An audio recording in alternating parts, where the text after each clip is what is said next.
Huwag muna kayong umalis sa trabaho. Kasi dati yung training kasi sa amin, alis kayo, focus kayo sa ganitong klase ng negosyo. Pero mali yan. Maling teaching yan. Ah, Dati. Ngayon ay sasuggest ko lang, part-time ka muna. Pag nagustuhan mo na, aralin mo. And then pag lumaki yung income mo, saka ka na mag-decide. Kasi minsan, nandun ang mali sa teaching na yon. Hindi naman ako nag-regrets bakit ako umalis doon sa employment.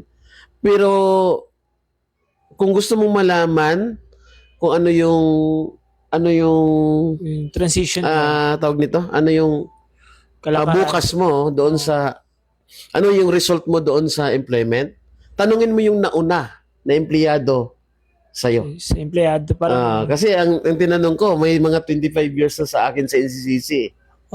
That grabe. time, nasa 2 years pa ako. Okay? 25 years sila. 25 years sila. Hanggang ngayon, nandun pa. Naga-bike pa rin. Naga-motor pa rin. Hindi ko dinidegrade Oh. Pero, again, tanungin mo yung nauna kung ano na yung achievements niya. Kasi kung anong achievements siya, yun na yun ang future mo Mm. sa employment.